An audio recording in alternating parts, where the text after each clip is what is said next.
Hello, knowledge seekers. In this episode of 20-Minute Books, we explore Divergent Mind by Jenara Nerenberg. Published in 2020, this enlightening book casts a spotlight on neurodiversity in women and girls, emphasizing the challenges and implications of late diagnoses and the historical scarcity of targeted clinical research. Jenara Nerenberg, an accomplished author and a passionate advocate for neurodiversity, draws from her extensive background as a freelance journalist and founder of the Neurodiversity Project. Her insights make complex concepts accessible and provide practical advice for those affected. She is also known for her engaging workshops and talks on enhancing well-being in neurodiverse workplace environments. Divergent Mind is essential reading for anyone eager to understand the spectrum of neurodiversity and its varied manifestations. It is especially relevant for individuals who find themselves unusually affected by sensory inputs, from the intensity of lights and sounds to the subtleties of sense. Furthermore, synesthetes and those sensitive to their environments will discover valuable strategies to adapt and thrive. Join us as we delve into how Divergent Mind sheds light on these often overlooked aspects of neurodiversity, offering a fresh perspective and empowering insights.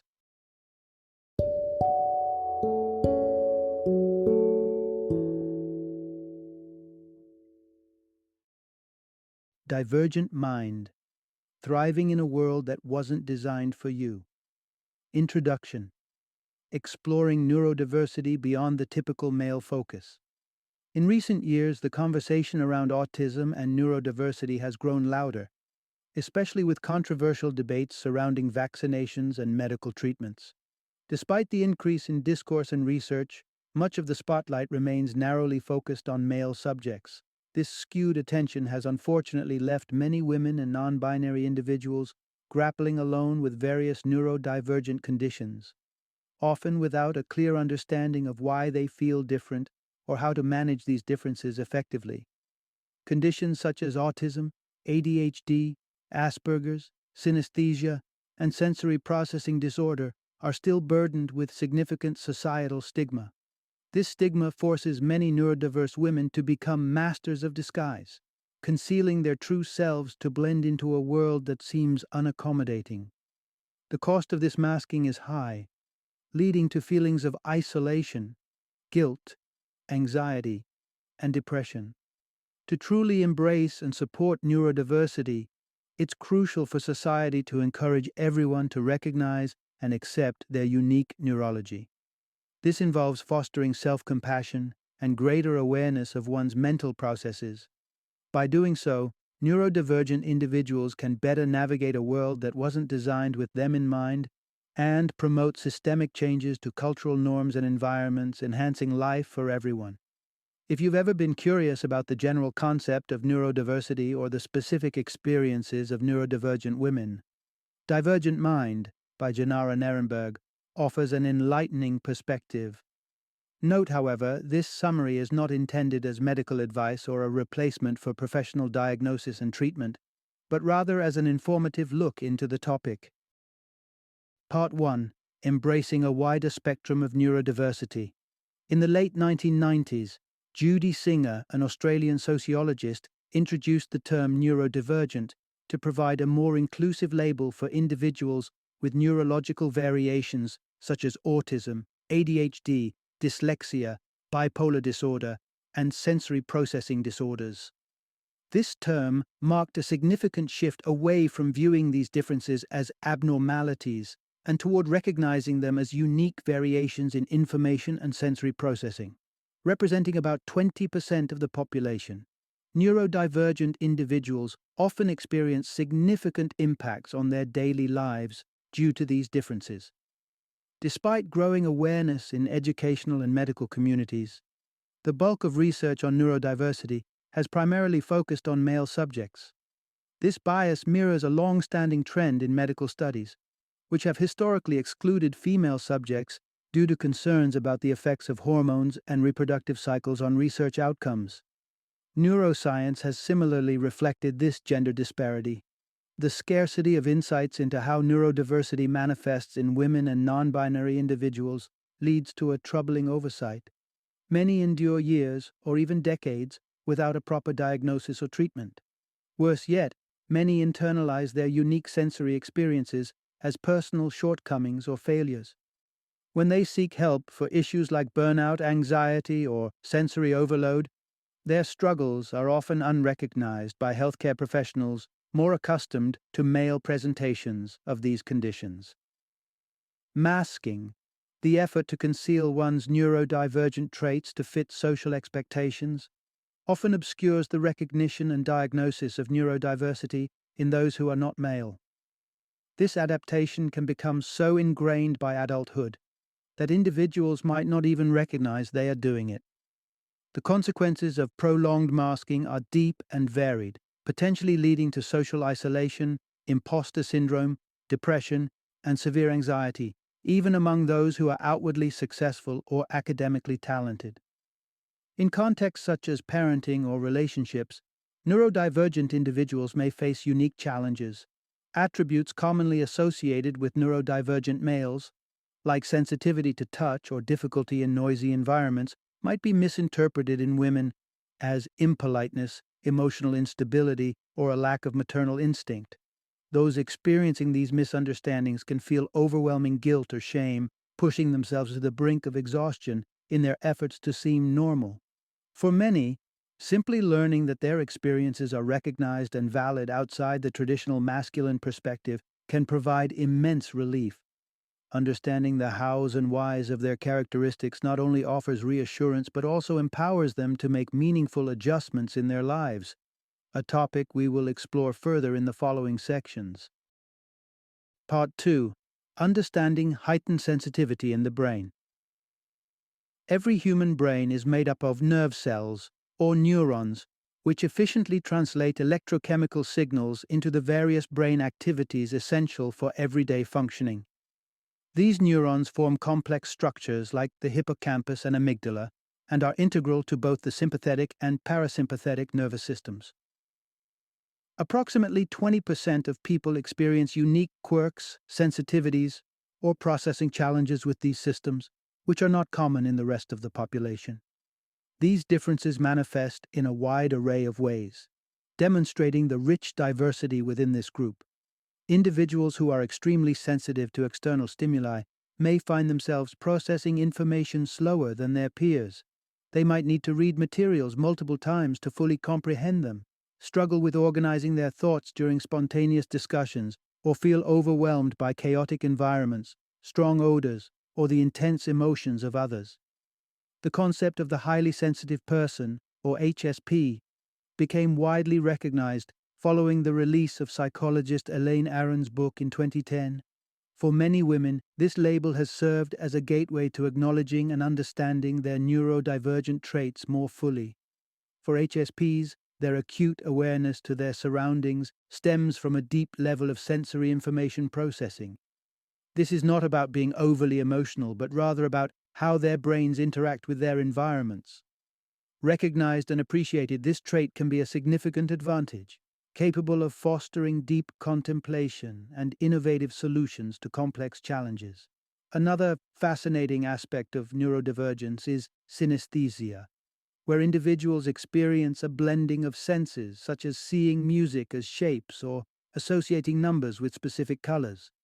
Intriguingly, statistics show that women are more than 6 times more likely to be diagnosed with synesthesia, highlighting another gender disparity in the understanding of neurodivergence. Similarly, those identified with sensory processing disorder, SPD, face severe challenges in what might be considered normal settings for others. They may struggle immensely in loud group settings, crowded lecture halls, or open-plan offices, which can severely impair their ability to function effectively. These environments, typically designed with neurotypical individuals in mind, can be daunting daily hurdles for those with synesthesia, HSP, SPD, or other sensory processing differences. Navigating life can become an isolating experience when these challenges are misunderstood or unrecognized by neurotypical peers, be they partners, colleagues, or friends. Understanding these distinctive perspectives and sensitivities is essential for fostering a more inclusive and supportive environment for everyone.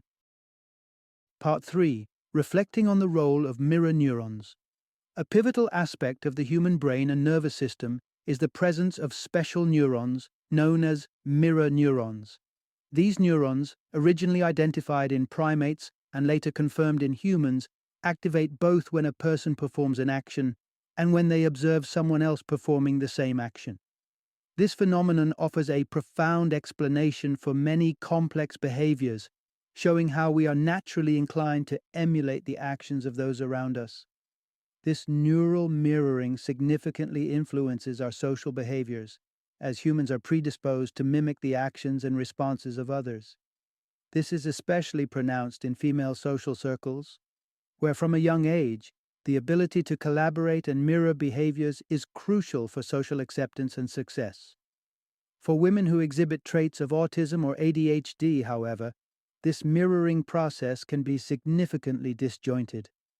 More often than not, when the mirroring doesn't occur as expected, they tend to blame themselves, viewing it as a personal failure to align with societal expectations. Many of these women struggle with everyday tasks that others might take for granted. A simple visit to the grocery store can become a daunting ordeal due to difficulties in adhering to a shopping list, or because the intense sensory environment, bright lights, loud noises, and vivid colors, can cause physical discomfort like headaches. They may also berate themselves for their inability to manage or complete tasks effectively, such as budgeting or tax preparation, or for emotional responses to unexpected changes in their plans. Furthermore, the fear of intimate relationships can be paralyzing, as they anticipate difficulties in navigating physical touch or emotional exchange, worrying that their heightened sensitivities might render them unsuitable as partners. Living with these misconceptions without understanding or acknowledging their neurodivergent traits can lead to severe consequences like burnout, dissociation, and an overall failure to thrive authentically. The journey to wellness begins with recognizing and accepting one's neurodivergence. Finding a community or connecting with others who share similar experiences, whether through online platforms or in-person support groups, can significantly help in validating one's feeling and experiences. Knowledge and awareness are critical steps towards acceptance. With acceptance, the path to healing and thriving as one's authentic self becomes much clearer. Part 4. Embracing the power of authenticity. When neurodivergent individuals begin to shed the masks they've worn to blend in with mainstream society, a remarkable transformation often occurs.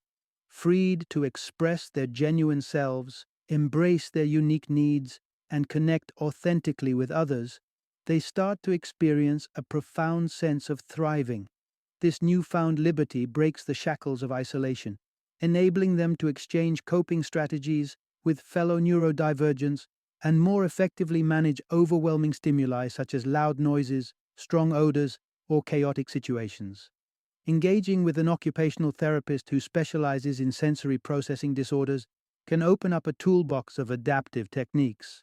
Options such as using weighted blankets in dimly lit rooms to calm overstimulation, or utilizing swings and hammocks to engage the parasympathetic nervous system, offer practical solutions to curb adverse reactions. Moreover, simply possessing the vocabulary to articulate one's sensitivities can significantly enhance personal relationships. For instance, if a partner understands that touch is a sensitive issue, they're less likely to perceive the avoidance of physical affection as a personal slight. This level of understanding allows couples to communicate more effectively about their needs and accommodations, fostering a deeper connection and mutual support.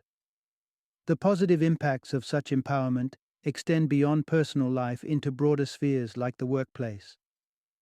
By voicing their challenges with environments like noisy offices, neurodivergent individuals can initiate discussions that lead to more inclusive workplace practices such as flexible home working arrangements or the provision of quiet spaces.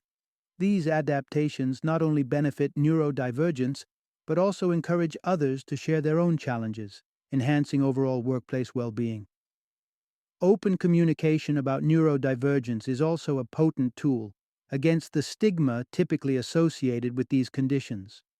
It helps to reframe societal perceptions, shifting the narrative from one of pathology to one of diversity.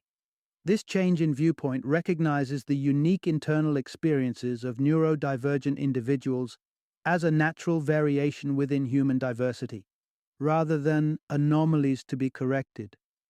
Given their heightened sensitivities, many neurodivergent individuals are often more attuned to the emotions and needs of others than they are given credit for.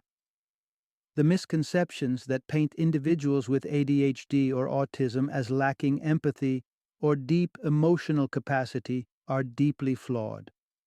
Providing platforms for neurodivergent voices not only corrects these misunderstandings, but also highlights their potential to contribute uniquely empathetic and compassionate perspectives in a diverse society. By valuing and validating these differing experiences, society can truly benefit from the rich tapestry of human diversity.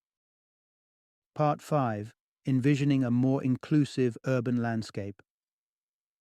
When we consider neurodivergence in the planning of our social, cultural, and institutional frameworks, we unlock the potential for broader inclusion, allowing diverse groups to participate more fully and enriching the cultural fabric of our communities. Imagine if urban development prioritized considerations such as noise reduction, visual pollution, and the availability of natural spaces or quiet areas for decompression. Such thoughtful planning would create environments more welcoming and accommodating to many, particularly those with sensory sensitivities. Some progressive measures are already being embraced. For instance, certain supermarkets and shopping centers have introduced quiet hours, tailored to the needs of shoppers with sensory sensitivities, making these experiences more pleasant and accessible. Similarly, the provision of quiet pods in busy transport hubs like train stations and airports offers travelers a space to recharge and manages the challenges posed by long journeys, providing a crucial respite for those with heightened sensory awareness. Rethinking urban planning to acknowledge the needs of neurodiverse citizens could significantly alter our cityscapes. It's a common misconception that neurodivergent individuals are merely overstimulated by the hustle and bustle typical of urban environments. In contrast, nature, alive with a flurry of sounds, sights, smells, and textures, provides a grounding effect for many with sensory processing challenges. Far from seeking silence or minimalism, this connection with the natural world can be profoundly soothing. Moreover, the issue for many sensitive people might not be overstimulation, but the lack of adequate stimulation. Environments filled with monotonous colors, such as miles of beige walls or gray cubicles, alongside stark lighting, can numb the senses. But these settings are not only challenging for those with sensory sensitivities. Neurotypical individuals also find these environments stifling. Incorporating nature into daily life, whether through direct access or simulated environments, can relieve stress and foster a deeper connection to our world for everyone. Interiors designed with neurodiversity in mind might feature vibrant lighting, dynamic color schemes, textured materials, and an abundance of plants mimicking the sensory richness of nature and avoiding harsh sounds like the hum of machinery or traffic. Such changes would not only benefit the neurodivergent community, but enhance the quality of life for all, providing serene yet stimulating living and working spaces. Moreover, simple pleasures like swinging in a hammock or rocking in a chair offer universal therapeutic benefits. As neurodivergent individuals advocate for these tools, and as they become more widespread, the collective awareness of our sensory experiences grows. This shift not only improves individual well-being, but fosters a more empathetic and understanding society, attuned to the diverse needs of its members. Through such integrative approaches, we create opportunities for all individuals to live more in tune with their sensory environments, leading to a richer, more vibrant community life. Final summary. Neurodivergent conditions such as autism, ADHD, synesthesia, high sensitivity, or sensory processing disorders have historically been understudied and underdiagnosed, particularly in women and non-binary individuals. The ramifications of these overlooked conditions can be profound, often leading to significant personal and professional challenges, including burnout and strained relationships or careers. These issues are compounded by a general scarcity of focused research and understanding within the medical and psychological fields, making it difficult for many to find accurate diagnoses or valuable information. However, the path to better support and integration begins with connection and communication. Those experiencing neurodivergence can gain substantial relief and insight by reaching out and sharing experiences with others who face similar challenges. Embracing one's unique neurological makeup and actively participating in conversations to challenge and change the stigma around neurodivergence are crucial steps toward fostering more inclusive and accommodating environments. By advocating for greater recognition and accommodation, neurodivergent individuals help pave the way for a society that values and supports all forms of neurological diversity.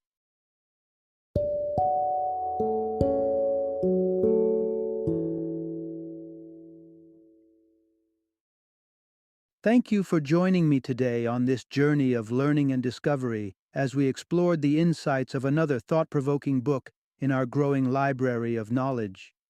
If you've enjoyed our time together, please take a moment to follow our podcast, give us a 5-star rating, and share 20-minute books with other knowledge seekers. Your support truly means a lot. Don't forget to join me again in the next episode, where we will delve into another enriching book. Until then, happy reading and happy listening.